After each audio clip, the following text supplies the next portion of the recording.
Bienvenidos al bloque de Economía y Mercados de RPP Noticias y vamos a hablar de la inversión privada. ¿Por qué? Porque el ministro de Economía, Alfredo Torne, reajustó a la baja su estimado de crecimiento para este año, nada menos que de 4.8% a 3.8%, un punto porcentual. ¿Por qué? Por los escándalos de corrupción de la brasileña Odebrecht, que está afectando definitivamente grandes e importantes proyectos. El primero fue el gasoducto del sur. Y para hablar de esto y del impacto que eso está teniendo, estamos con el director de la Maestría en Gestión Pública de la Universidad del Pacífico, el señor Carlos Oliva, y ex viceministro de Hacienda, que conoce muy bien estos temas. Muy buenos días, señor Oliva. Buenos días. ¿Cuál es el impacto real de estos escándalos de corrupción, digamos, sobre la inversión privada en particular y sobre el crecimiento de la economía? Definitivamente va a haber un gran impacto en la inversión privada. Esto de alguna manera se ha ido cocinando por los últimos meses y ahora ya ha explotado.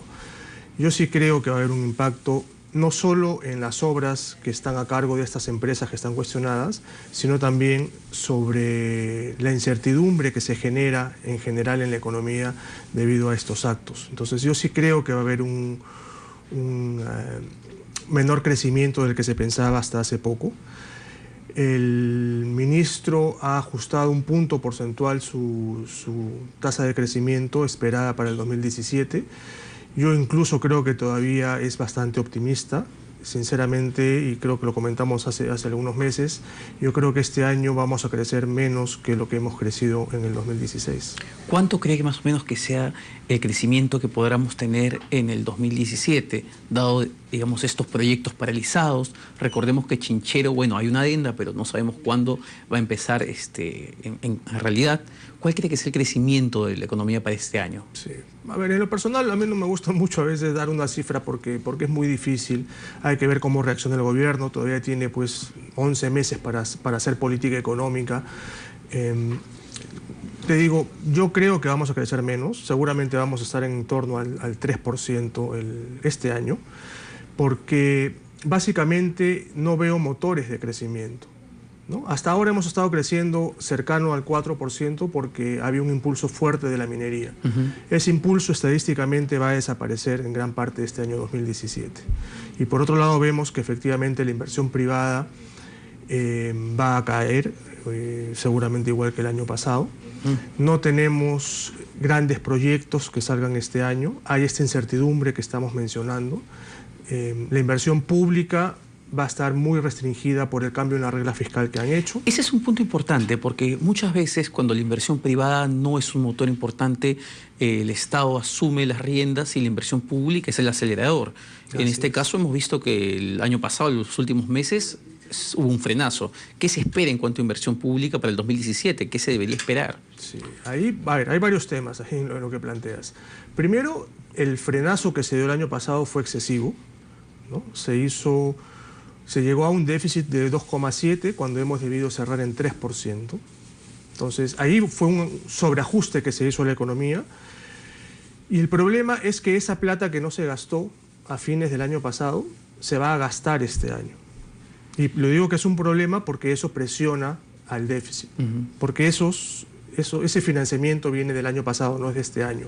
Entonces, eso es lo que llamamos los economistas un financiamiento por debajo de la línea.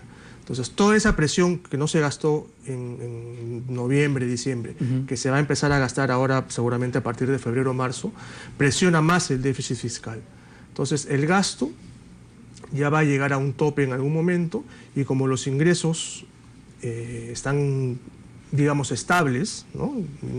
Quizás hasta cayendo un poco, vamos a llegar a esta cifra del 2,5% muy rápidamente y no va a haber mucho espacio para hacer una política fiscal contracíclica, precisamente porque se cambió la regla fiscal el año pasado, ¿no? Si no lo hubiéramos cambiado, no hubiéramos tenido este problema y se iba a gastar lo que estaba proyectado. Sin embargo, al cambiarla, es un tema un poquito más técnico, por el cambiarla y ponerla en términos nominales, apenas veamos que no hay el dinero para financiar ese 2,5%, no hay los impuestos para financiar ese 2,5%, va a haber una restricción del gasto o, en todo caso, van a tener que cambiar la meta nuevamente. Otro problema son el tema de los desastres naturales que estamos viendo, los huaicos. ¿Esto cómo puede impactar en el crecimiento en la inversión? Porque por un lado, claro, son pérdidas que se generan, pero por otro da el pie a obras de reconstrucción. ¿Cuál es el impacto real de los desastres usualmente sobre la economía? Así es. Tenemos los dos lados de la moneda, ¿no? Por un lado, si los desastres afectan infraestructura, definitivamente se ve afectada la capacidad productiva del país. Hasta ahora creo que no ha sido el caso, ¿no? Pero por el otro lado, sí tenemos todo el gasto en reconstrucción, ¿no? Que definitivamente sí es un impulso al PBI.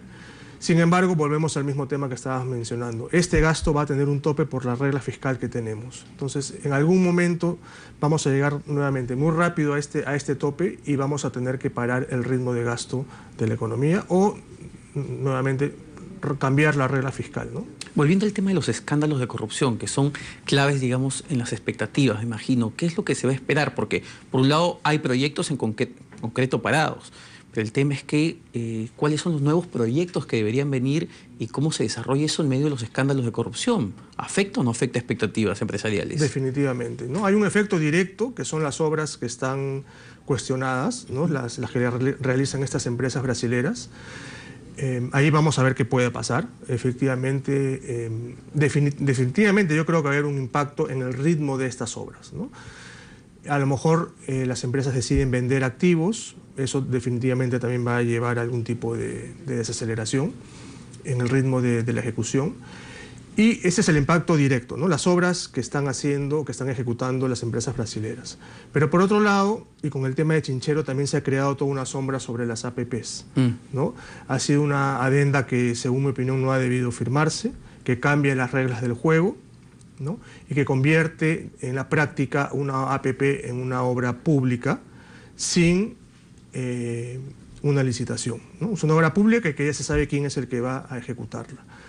Y eso yo creo que es un mal precedente para el tema de las APPs, ¿no? Además, se ha dicho que va a hacerse con plata pública, y esa plata, recordemos, no estaba en el presupuesto que ha sido aprobada por el Congreso. Yo no sé de dónde van a sacar esos 200 millones de dólares que van a tener que hacer una recomposición del presupuesto, y nuevamente, como tenemos este tope fiscal, van a tener que sacrificar algo para poder financiar esta obra de Chinchero. Y va a ser difícil sacrificar, más aún cuando tenemos toda esta expectativa de reconstrucción por los desastres naturales. Para terminar, señor Oliva, y muy rápido, el impacto sobre el empleo, digamos, una inversión privada parada, inversión pública limitada, ¿cuál es el impacto que tendremos en empleo en el 2017 sobre esto? Ya veníamos relativamente mal, porque, como decía, el motor de crecimiento es la minería, que contrata poco empleo. Ya veníamos con una tasa muy baja, ¿no? Los últimos datos que han salido están hablando de 1% de crecimiento del empleo, lo cual no permite absorber la masa. Entonces, el desempleo definitivamente y el subempleo yo creo que este año van a crecer. Muy gentil, señor Oliva. Ese fue el señor Carlos Oliva, ex viceministro de Hacienda. El panorama, como escuchamos, no pinta muy bien para la inversión privada ni la inversión pública y, por consecuencia, para el crecimiento de la economía en general. Este fue el bloque de Economía y Mercados de RPP Noticias.